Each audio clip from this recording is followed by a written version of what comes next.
சமயம் Tamil channel viewers அனைவருக்கும் வணக்கம். இன்னைக்கு நம்ம டயபெட்டிக் சர்க்கரை நோய்க்கு ஏதாவது எளிமையாக வீட்டில் இருந்தே நாம குணப்படுத்திக்கிறதுக்கு ஏதாவது சொல்யூஷன் இருக்குதா அப்படின்றத பத்தி தான் இந்த வீடியோ பதிவில் பார்க்க இருக்கிறோம். பொதுவாக ஒரு நோய் இருக்குது அப்படின்னா அந்த நோயினுடைய மூல காரணம் என்ன அப்படின்றத நாம முதல்ல கண்டறிந்து அந்த மூல காரணத்தை குணப்படுத்தினா மட்டும்தான் அந்த நோயிலிருந்து நம்ம வந்து வெளிவர முடியும் அப்படின்றது ஒரு அடிப்படையான ஒரு விஷயம். நோய் நாடி, நோய் முதல் நாடி, நோய் தணிப்ப அதனுடைய மூல காரணத்தை கண்டுபிடிச்சு பண்ணுங்க அப்படின்றத நமக்கு திருவள்ளுவர் முதற்கொண்டு சொல்லியிருக்கார் இல்லையா? அப்போ வந்து பார்த்தீங்கன்னா, அந்த மூல காரணம் என்ன? இப்போ டயபெட்டிக்னா அதனுடைய அடிப்படையான மூல காரணம் என்ன? அடிப்படையா நிறைய மூல காரணங்கள் இருக்குதுங்க. அதுல வந்து மிக முக்கியமான மூல காரணம் அப்படின்னு சொல்லி சொன்னோம்னா, அவங்களுடைய உடம்பு வந்து பார்த்தீங்கன்னா வந்துட்டு, உள்ள இன்னர் ஆர்கன் அதிகப்படியான வெப்பத்துல இருக்கிறதுனால தான் நமக்கு வந்து பார்த்தீங்கன்னா, இந்த சுகர்ன்ற நோயே வருது அப்படின்றத சொல்றோம். நம்ம உணவுமுறை பழக்கவழக்கம், உடல் உழைப்பு இல்லாமை, இதனால சுகர் ஏற்படுது அப்படின்றது நம்ம வந்து இன்னைக்கு பரவலா மக்கள் கேள்விப்பட்ட ஒரு விஷயம் தான் இல்லையா? இந்த உணவுமுறை பழக்கவழக்கமும், உடல் உழைப்பும் மிக முக்கியமான ஒரு அடிப்படையான காரணம் தான். ஆனால் உங்களுடைய உறுப்புகள் கூலிங்கா இருந்துச்சு அப்படின்னா, இப்போ வந்து பார்த்தீங்கன்னா, இந்த உணவு முறையிலயோ, உடல் உழைப்புலயோ டிஸ்டர்பன்ஸ் இருந்தா கூட உங்களுக்கு ப்ராப்ளம் இருக்காது. ஆனா உள்ளுறுப்புகள் அதிகப்படியான வெப்பத்தில் இருக்கப்படும் பொழுது, உங்களுக்கு உணவு முறை தவறுனோம்னா உடல் உழைப்பு தவறுனோம்னா இம்மீடியட்டா நமக்கு வந்து வந்துரும். அப்படி என்னங்க எந்த உறுப்புங்க வந்து வெப்பமா இருக்குது அப்படின்னு கேட்குறீங்களா? இப்ப வந்து பார்த்தீங்கன்னா, டயபெட்டிக்னாலே பேன்கிரியாஸ் தான் அப்படின்றது இன்னைக்கு சின்ன குழந்தைய தூங்கும் பொழுது தட்டி எழுப்பி கேட்டா கூட தெரியும். அந்த அளவுக்கு வந்து ஒரு மிகப்பெரிய விழிப்புணர்வு வந்து இன்னைக்கு வந்து கிடைச்சிருச்சு. பேன்கிரியாஸ்ல சுரக்கக்கூடிய இன்சுலினுடைய பற்றாக்குறை தான் இன்னைக்கு நம்ம உடம்புல இருந்து சாப்பிடக்கூடிய அந்த குளுக்கோஸை எடுத்து கொண்டு போய் செல்லுக்கு கொடுக்க முடியல. பேட் குளுக்கோஸ் நம்மளுடைய ரத்தத்துல சுத்த ஆரம்பிச்சிருச்சு. இதுதான் சர்க்கரை நோய் அப்படின்றது இன்னைக்கு எல்லாருக்கும் தெரிஞ்ச ஒரு விஷயமா இருக்குது. இந்த பேன்கிரியாஸ்ல இன்சுலின் பற்றாக்குறை எதனால ஏற்பட்டுச்சு? அதுதான் அங்க வந்து அடிப்படை காரணங்களாக பல விஷயங்கள் வருது. ஒண்ணு அது வந்து எண்டோகிரைன் சிஸ்டம். அது ஒரு நாளமில்லா சுரப்பி. பேன்கிரியாஸ் வந்து ஒரு சாதாரணமான நபர் அல்ல. அவர் வந்து பார்த்தீங்கன்னா, ஒரு 2 வித்தியாசமான ஒரு ஹார்மோன சுரக்கக்கூடிய ஒரு நாளமில்லா சுரப்பி. அதாவது நாளமுள்ள ஹார்மோன் ஒண்ண சுரக்கிறாரு. நாளமில்லா ஒரு ஹார்மோனையும் சுரக்கிறாரு. இதுதான் ஒரு ஸ்பெஷல். மத்த நாளமில்லா சுரப்பிகளுக்கெல்லாம் இந்த மாரி ஒரு தன்மைகள் கிடையாது. பேன்கிரியாஸுக்கு மட்டும் தான் இப்படி ஒரு அமைப்பு இருக்கு. என்னன்னா, பேன்கிரியாட்டிக் ஜூஸ் அப்படின்னு சொல்லக்கூடிய ஒரு நாளம் உள்ள சுரப்பிய சுரக்கிறாரு. அது வந்து பார்த்தீங்கன்னா, பேன்கிரியாஸ்ல இருந்து அந்த டக்ட் வழியாக டியோடனத்துக்குள்ள விழுந்து நமக்கு செரிமானத்துக்கு பயன்படுது. பேன்கிரியாஸ்ல இன்சுலின் அப்படின்னு சொல்லக்கூடிய நாளம் இல்லா சுரப்பிய சுரக்கிறாரு. அது வந்து பார்த்தீங்கன்னா, அப்படியே வந்து டைரக்ட்டா வந்து பிளட்ல கலக்கக்கூடிய ஒரு தன்மைய ஏற்படுத்துது. அதுக்கு ஒரு பைப் லைன் கிடையாது. அதனால அது நாளம் இல்லா சுரப்பி. சரிங்களா? மழைநீர் போல. பைப் லைன்ல நம்ம வீட்டுக்கு வரக்கூடிய தண்ணி நாளம் உள்ள சுரப்பி, மழைநீர் ஃபுல்லா பரவலா பெய்யும் இல்லையா? அது மாரி அப்ப வந்து பார்த்தீங்கன்னா, உடல் முழுவதும் அதனுடைய பலன்கள் வந்து கிடைக்கும். மழைநீர் பெய்யும் பொழுது, அந்த மாவட்டம் முழுவதும், மாநிலம் முழுவதும், உலகம் முழுவதும் அதனுடைய பலன் கிடைக்குதுல்ல, அது மாரி வச்சுக்கங்களேன். ஆமா. இப்ப இந்த இந்த இன்சுலின் பற்றாக்குறை ஏற்படும் பொழுது, உடல் முழுவதும் போறதுல டிஸ்டர்பன்ஸ் ஏற்பட்டுருது. ஒரு குறிப்பிட்ட பகுதிகளுக்கு அத கொண்டு போயி இந்த குளுக்கோஸ எடுத்து குடுக்க முடியாம ஆயிருதா? எங்க அப்டின்னா, குறிப்பா இடுப்புக்கு கீழ, முழங்காலுக்கு கீழ, கணுக்கால், பாதம் இந்த ஏரியாவுக்குலாம் வந்து பார்த்தீங்கன்னா, சப்ளை வந்து குறைஞ்சு போயிருது. அப்ப அங்க தான் வந்து நமக்கு வந்து ப்ராப்ளம் வந்து காமிக்க ஆரம்பிக்குது. கால், பாதத்துல நெறைய அடையாளங்கள் வந்து நமக்கு வந்து காமிக்க ஆரம்பிக்குது. அப்ப பாருங்க, இந்த இன்சுலின் பற்றாக்குறை தான் நமக்கு இதுக்கெல்லாம் காரணம். ஆனா ஏன் இந்த இன்சுலின் பற்றாக்குறை ஏற்பட்டுச்சு அப்டின்னா, இந்த கணையம் என்பது ஒரு தனிப்பட்ட ராஜ உறுப்பு அல்ல. இது வந்து பார்த்தீங்கன்னா வந்துட்டு, ஒரு நாளமில்லா சுரப்பி. இவரு கல்லீரலுக்கும், மண்ணீரலுக்கும் நடுவுல தான் இவரோட அமைப்பு இருக்குது. அங்க தான் இருக்கிறாரு. இந்த கல்லீரலும், மண்ணீரலும் அதிகப்படியான சூடு ஏற்பட்டால், இந்த கணையமானது அதிகப்படியான வெப்ப தாக்கத்தினால அங்க இருக்கக்கூடிய நீர் திரவங்கள் ட்ரை ஆக ஆரம்பிக்கும். இது ஒரு மிக முக்கியமான காரணமா இருக்குதுங்க. ஆமா.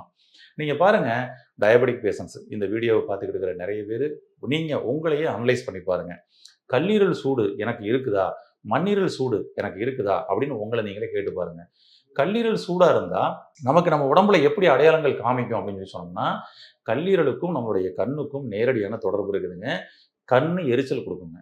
பார்த்தீங்கன்னா, கண் எரிச்சல் வருதா? அப்பன்னா உங்களுடைய கல்லீரல் அதிகப்படியான சூடா இருக்குது அப்படின்னு அர்த்தம். நீங்க பாருங்க, ஆல்கஹால் எடுக்கிறவங்களுக்கு கண் எரிச்சல் வருது. நைட்டு ஃபுல்லா முழிச்சு டிரைவிங் பண்றவங்களுக்கு, நைட்டு முழிச்சு வேலை பார்க்குறவங்களுக்கு கண் எரிச்சல் ஆகுது. அப்பன்னா அவங்களுக்கெல்லாம் கல்லீரல் சூடாகுதுன்னு அர்த்தம். கல்லீரல் சூடானா, கண்ணு வந்து பார்த்தீங்கன்னா, அந்த எரிச்சல் குடுக்கும். இது வந்து பார்த்தீங்கன்னா, கணையத்தினுடைய அதனுடைய தலைப்பகுதி ஓகேங்களா? நம்மளுடைய கல்லீரலோட கனெக்ட் ஆயிருக்கும். இந்த டக்ட் மூலமா. அதே போல மண்ணீரல் இருக்காரு பார்த்தீங்களா, ஸ்ப்ளீன். இவர் வந்து பார்த்தீங்கன்னா, அதிகப்படியான சூடாச்சுன்னா, நம்ம உடம்புல எங்க அவங்களுடைய தூதுவர் வந்து சொல்லுவாங்கன்னா, நம்முடைய உதடு பகுதியில சொல்லுவாங்க. இந்த உதடு பகுதிகள்லாம் பார்த்தீங்கன்னா வந்துட்டு, இன்னைக்கு டயபெட்டிக் வர்றதுக்கு முன்னாடியே இந்த கண் எரிச்சலும், உதடு வறட்சியும் உங்களுக்கு ஏற்பட்டிருக்கும். நீங்க அனலைஸ் பண்ணி பாருங்க, செக் பண்ணி பாருங்க. உதடு வறட்சி, உதடு ட்ரை ஆகுதுங்க. இன்னமும் டயபெட்டிக் இருக்குதுங்க, இன்னமும் ட்ரையாவே இருக்குதுங்க. உங்களுடைய மண்ணீரல கூல் பண்ணல அப்படின்னு சொல்லி சொன்னோம்னா, உதடு ட்ரைனஸ் சரியாகாது. அப்போ வந்து பார்த்தீங்கன்னா வந்துட்டு, மண்ணீரல் சூட உதட்டுல காமிக்குது. பாருங்க, ஒரு டயபெட்டிக் பேஷண்ட்ஸ்க்கு முன்னாடியே இது 2ம் காமிக்குதுங்களா? அப்போ உங்களுடைய கணையம் அதிகப்படியான சூடுனால, அங்க அங்க இன்சுலின் எல்லாமே வந்து பார்த்தீங்கன்னா வந்துட்டு, அதாவது ஈரம் உள்ள ஒரு ஹார்மோன் தானே, ட்ரை ஆகுதுன்னு அர்த்தம். அப்போ உங்களுக்கு ஃபர்ஸ்ட்டு செரிமான தடை ஏற்படும். ஏன் அப்படின்னா, அங்க பான்கிரியாட்டிக் ஜூஸும் வந்து ட்ரை ஆகுது. செரிமான தடை ஏற்படும். டயபெட்டிக் வந்தவங்க எல்லாருக்கும் முதல்ல செரிமான தடை ஏற்பட்டு தான் டயபெட்டிக்கே வந்தது. சரிங்களா? அப்ப நம்ம முதல்ல இந்த சூட்ட தணிக்கணும். அப்புறம் இன்சுலின் பற்றாக்குறையும் ஏற்பட்டது. இந்த சூட்ட நம்ம தணிச்சிட்டோம்னாலே, பான்கிரியாஸ் வந்து பார்த்தீங்கன்னா, ரொம்ப சூப்பரா இயங்க ஆரம்பிச்சுருவாருங்க. பான்கிரியாஸ் நல்ல அப்படியே வந்து ஒரு ஜெல்லி போல இருக்கக்கூடிய ஒருத்தரு. சரிங்களா? அவர் வந்து பார்த்தீங்கன்னா, அப்ப அவருக்குள்ள அந்த ஈரப்பதம் இருக்குல்ல, அது ஃபுல்லா ட்ரை ஆயிடுச்சுன்னா ஜெல்லி என்ன ஆகுங்க? ஒரு உதாரணத்துக்கு ஒரு அல்வா இருக்குது. இந்த அல்வாக்குள்ள அதனுடைய அந்த எண்ணெய் ஈரப்பதம் இருக்கிற வரைக்கும் தான் அது நெழு நெழுன்னு இருக்கும்.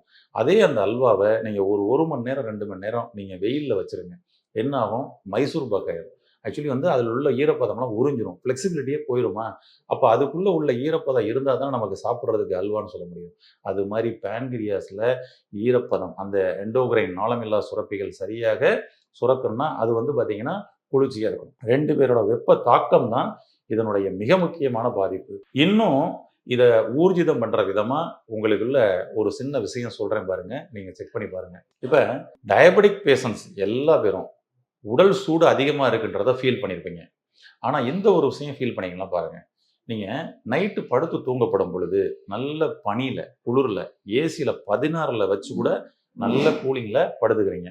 ஆனா நார்மல் பெர்சன் வந்து பார்த்தீங்கன்னா வந்து, தலைய ஃபுல்லா போத்தி ஒரு போர்வை எடுத்து, கம்பளி மாரி எடுத்து கனமான போர்வ எடுத்து கூட வந்து போத்திட்டு படுத்து தூங்குவாங்க. நீங்க பாருங்க, அதாவது டயபெட்டிக் பேஷண்ட்ஸ் ஒரு சாதாரண லேசான ஒரு காட்டன் பெட்ஷீட் கூட, காட்டன் வேட்டி கூட உங்களால தலைய முழுவதும் போத்தி தூங்க முடியாது. அந்த தலைப்பகுதிய எடுத்து விட்டுட்டு தான் நம்ம வந்து தூங்குற மாரி ஒரு சூழல் இருக்கும்.